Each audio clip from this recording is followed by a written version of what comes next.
Hello and welcome to this three-part series on predicting the future with machine learning. In part 1, Eric Boyd from responsiveX will help you understand data science and machine learning. Let me give you a little background on who responsiveX is and who I am. I'm Eric Boyd. I'm a Microsoft MVP in the Azure space, and I'm also a Microsoft Regional Director. responsiveX is a consultancy with offices in Chicago and Milwaukee, and we work with customers all over the country helping them migrate data centers to Azure, build applications and software in Azure, and do data and analytics and big data machine learning sort of analytics in Azure as well. I do this kind of thing a lot. I'm actually sitting in Boston today speaking at Visual Studio Live, but I speak at conferences all over the country. I've written books on data platforms in Azure, like this book from Microsoft Press on Azure SQL Database. And I also try to be a little social on Twitter, so feel free to hit me up, follow me on Twitter. If you have questions about anything that we're talking about today, you can ask those questions there. Or if you have any comments or feedback, feel free to ping me on Twitter as well. So our agenda today is pretty simple.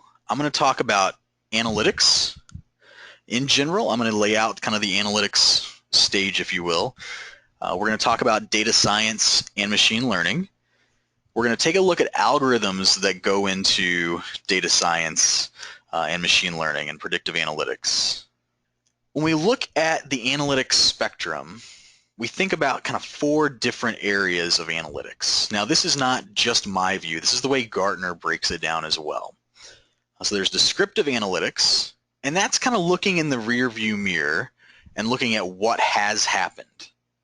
And that's the way we think of analytics today. That's the way we have thought of analytics in business intelligence in the past. Things like SQL Server Reporting Services, SSRS, or Business Objects Crystal Reports.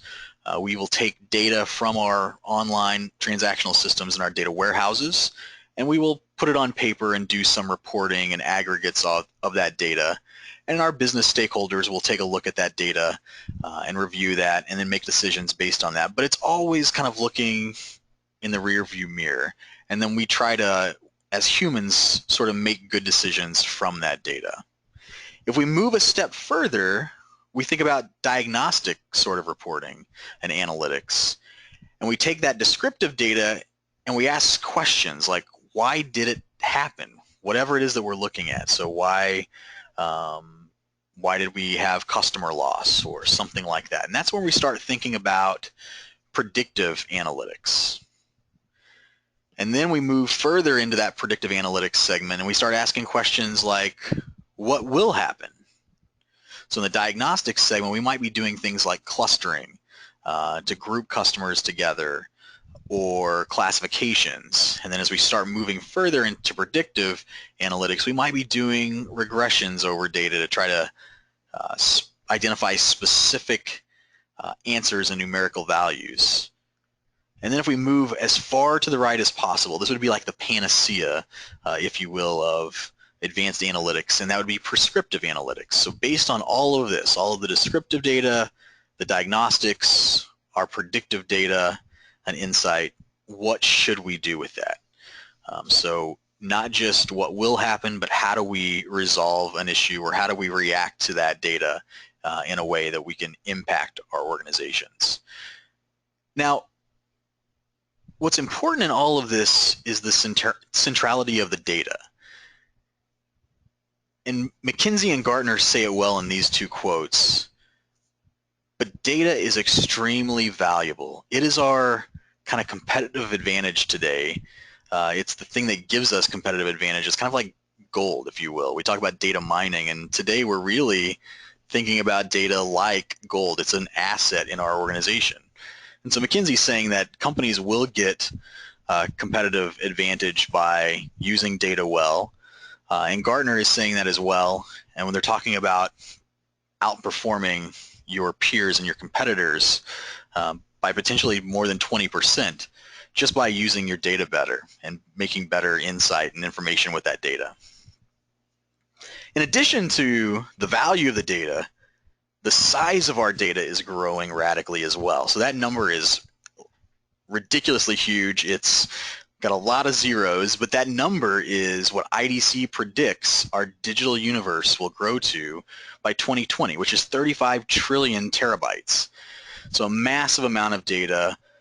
We are doubling our data size rapidly, kind of year over year. We're growing rapidly in the amount of data in our digital universe. And that data is valuable. So more than ever, this cost of storage is cheap, and so we're storing more and more data, larger sets of data. It's growing, but we can get a lot of value from that, because if you come from a statistics background, then you understand why that data is valuable. When we talk about things like big data, statistically, big data, the larger the sample size and the set of data we have, our confidence interval is better. So a confidence interval in statistics is our margin of error. And so the larger our sample size of data is, the better that confidence interval is, that the lower the margin of error is. And so that confidence interval has an inverse relationship with the size of our data. So the more data we have, the lower our margin of error is. And so that's a great thing. And so that's why the big data movement in this perspective matters. But also, we may want to aggregate a bunch of data from a number of different sources. So it's not just that we have petabytes of data. We may just have gigabytes of data, but we have large sample sizes, and we have data from a bunch of different sources. So if you think about e-commerce, for example, you may take data from a customer profile. You may take data from a product catalog. You may take data from analytics of what your customers are doing on the website. And if you can bring that all together, those varying data sources, all of that big data together into a structure that we can do some data mining and some analysis over, we might be able to predict great future values. And Amazon does this very well with things like the recommendations engine.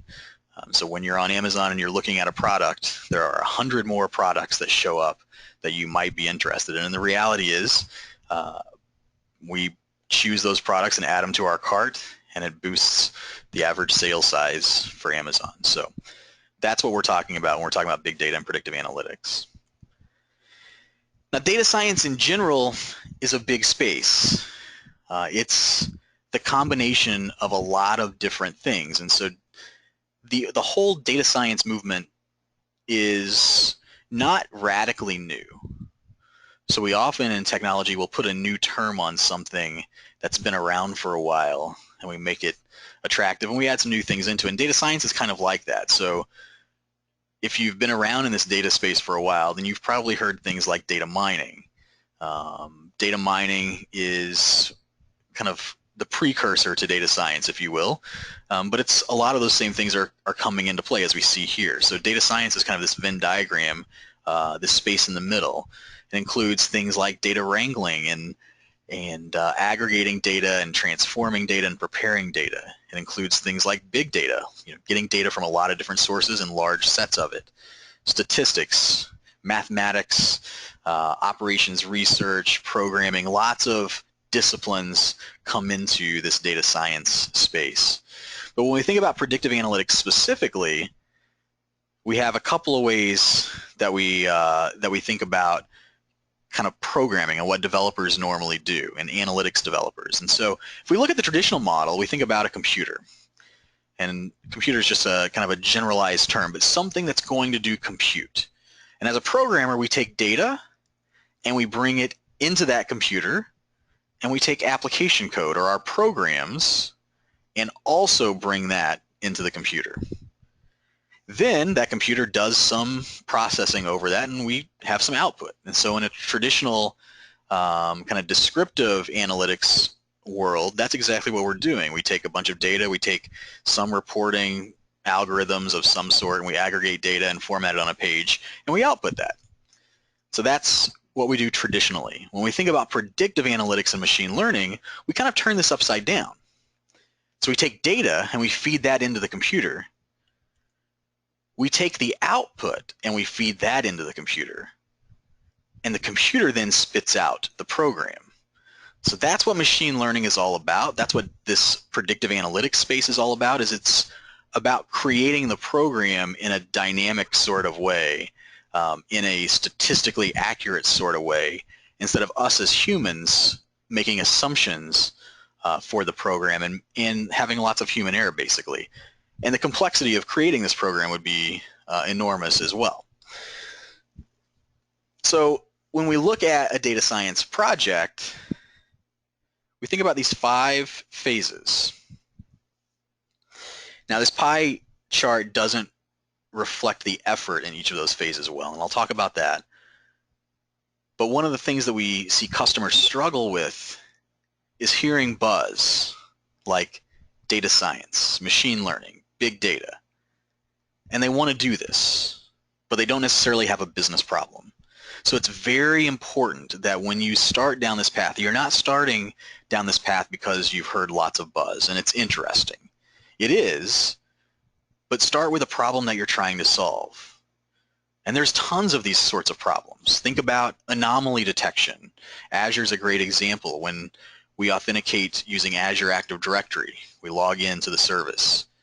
Azure behind the scenes is mining that data and looking for anomalies in that data. So if we are logging in today from Chicago and tomorrow we're logging in from Boston, but we have these multiple logins going on, it might trip Azure's algorithms to say, hey, we think there's an anomaly here and there's something going wrong, alert you. So there's lots of problems like that you could identify. There's lots of optimizations problems. There's lots of e-commerce problems to solve. So just think about your business and think about things that if you could predict the future in certain spots, how would that impact your business? And then gather data. Now, I mentioned this pie chart doesn't reflect these 5 elements kind of in the amount of effort. And that's the reason I suggested that is because this gathered data, we often refer to this as data wrangling or data preparation. This space is probably 75 to 80% of almost every machine learning advanced analytics project. And the reason is we're bringing data in from multiple sources, we're cleaning up that data, we're generalizing that data in some cases, we're doing transforms on that data, and we're getting it prepared for a data science model, for a statistical model. And so it takes a lot of time to do that, and that's the majority of the effort, really. And then we get to developing models. And this is where we get to bring in all of the algorithms and kind of choose what goes where and really do the science, statistics, mathematics part of it. Now, the challenge here is as we get to deploy models, in the past what's happened is in that develop model space, we have data scientists developing models using languages like R and Python. And if we're not an R developer or a Python developer, it's challenging to take those assets and turn them into something that we can operationalize. So if you're a Java developer or a C# developer, or maybe you're just a web developer, you get a bunch of assets and a bunch of code that's R and Python, and you're not sure what to do with that. And so how do you then operationalize that and use that elsewhere? Because what you really want to do is integrate that with your other apps. So if you have a CRM app and you want to know what the likelihood of this customer is to churn or to buy again, or what's the right products to suggest to this customer, you want to integrate that in. And so that's been one of the challenges historically in this data science space. And then last, we monitor this model. We watch the effectiveness and the accuracy of this model, and we tweak it because it is science. It's a statistical approximation of the real world at a point in time. And so we're going to iterate on this. We're going to make some guesses and hypotheses, and then we're going to iterate on this model and improve it over time and that sort of thing. And so as our business changes, as the world around us changes, we're going to improve this model. So now let's talk about algorithms, because this is one area that people get tripped up. So once we get past all of that, we get our data together, we're ready to build a model. What algorithms do we use? There are a ton of data science, machine learning, and statistical algorithms that we could choose from. And so this is a quick kind of chart to break them down into 5 big areas. So the first being classification. A classification algorithm is really an algorithm to categorize data. A simple example would be a binary classification. So let's say we are taking in a bunch of variables and we're trying to predict whether someone based on profile data makes more or less than $75,000 a year. And so that would be a binary classification because we're categorizing data into those two buckets. Then we go to clustering. Clustering is really all about grouping data up into natural groups and just kind of seeing those clusters of data. And I'll have a visual of that as we move on, but it's a way to take some set of data and define a number of groupings and look at things close, and so grouping that data together. Then regressions. So similar to classifications, we're going to predict a value, but instead of it being a category, we want to predict an exact value. So maybe it's the price of a car. I want to predict the price of a car based on a bunch of factors about that car. And so that's what a regression model will do, is predict an amount. Or in the salary scenario, maybe I want to predict not just less than or greater than 75,000, but what should this person make? Then we get to recommendations. So recommendations, just like it sounds, Amazon's a great example, Netflix is a great example. Suggest other things that you may like based on factors like your previous history, information about you, information about the product catalog that we're recommending. And then last is kind of a new space, and that's ensemble models. It's relatively new in this machine learning and data science space. And part of that is because we have much more computing power at our disposal than we've ever had. So the cloud enables ensemble models really well. And ensemble models are really a way to take multiple models and put them all together into one big model to improve the accuracy and the precision of those predictions. And so we'll talk about that as we move forward. If we look at a regression model, this is what visually it would look like. And so this is it's a two-factor, two-vector regression model.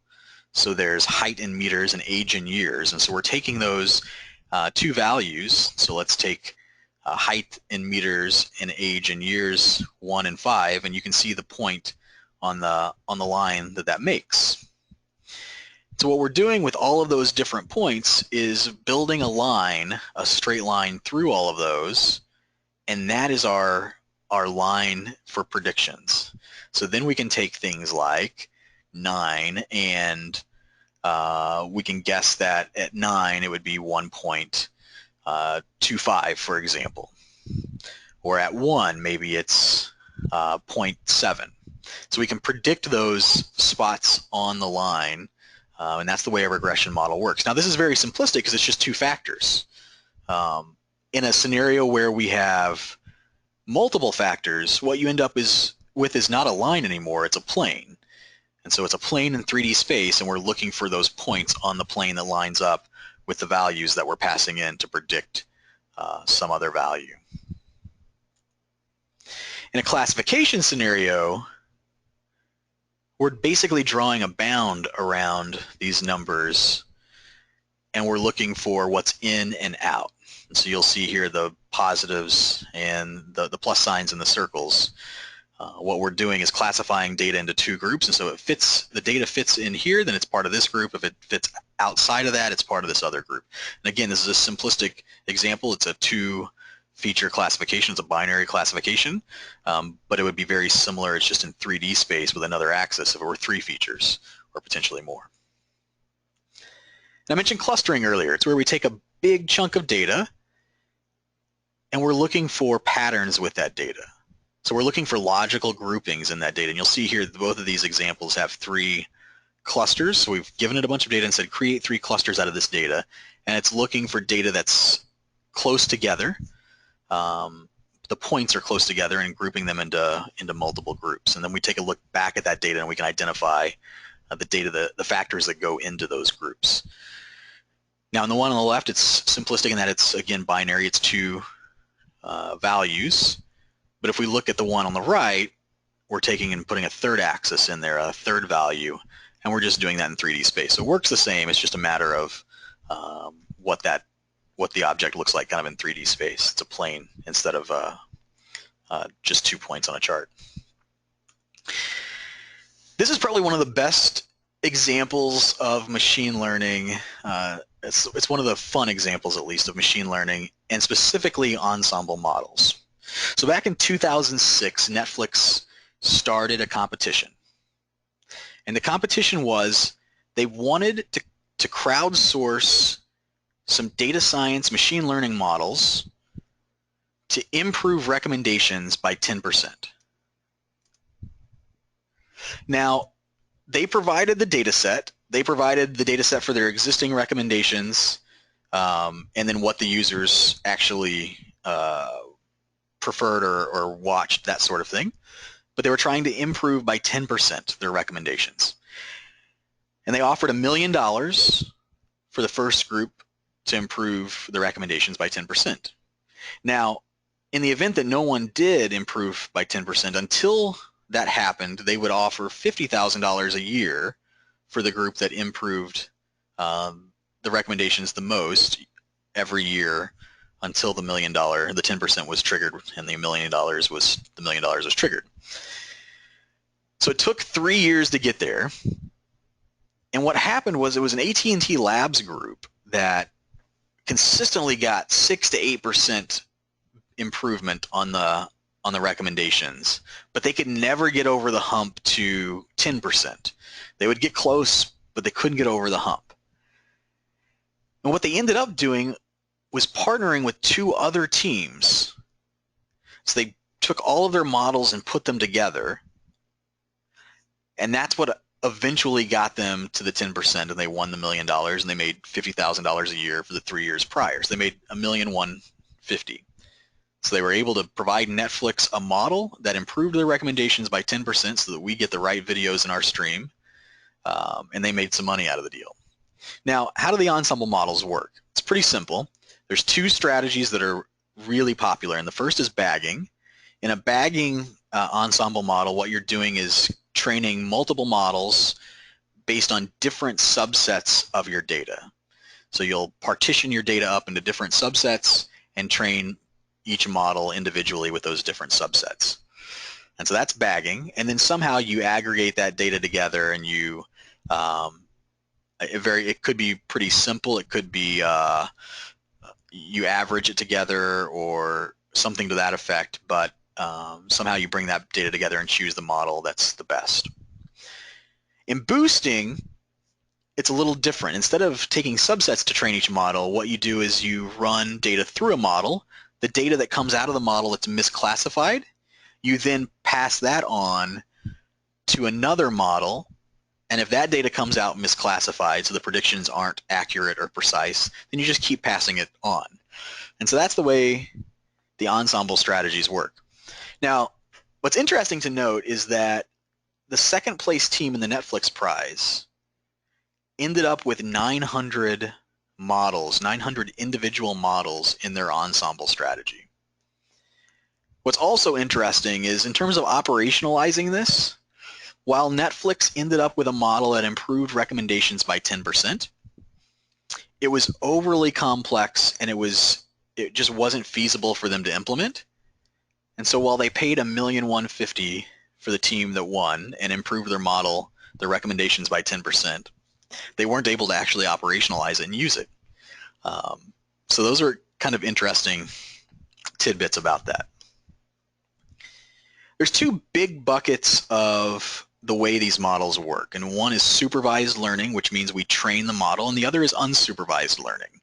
In the supervised learning space, what we end up doing is partitioning our data. So we will split data into 2 groups. So we might take our data set and take 75% of it and use it to train the model. And then we will take the other 25% that's left over, and we will validate the model with that 25% to make sure that the predictions are relatively accurate. If we used all of our data, that would be called overfitting, and our model would be exact. It would recommend perfectly or predict perfectly over the data that we passed in, but we don't have any indicator to know statistically what about data that it doesn't know about. And so that's the reason we partition and split up our data. And common examples of supervised learning would be classifications and regressions, the examples where we're predicting a future value. The unsupervised learning space is where we have models that are not trained, where we don't know the future values, and so we can't train them with the expected outputs. And so clustering is a great example where we feed in a bunch of data into a machine learning algorithm and it will naturally group it up, but we don't have any expected outputs from that. So we're just seeing the patterns from that data. So this is a great example of supervised learning where we pass in some inputs. In the data science space, we call these features or vectors. So we're predicting income here, and so we're going to pass in age, occupation, and education to predict income. We have outputs, and again, in the data science space, we refer to these as labels or supervisory signals, and we get a value back. In this case, it's income, and this is a regression model because we're getting an exact dollar amount back. If we had a classification model, it might say less than or more than $75,000, and so that would be a binary classification. We could have a multi-classification model that might suggest less than or equal to 75,000, 75,001 to 125,000, 125,000 to 190,000, that sort of thing. And that would be a multi-classification model. Thank you for watching part 1 of this series. To catch the other parts, you can visit this URL. To learn how responsiveX can help you get started with machine learning, visit this link to explore an engagement.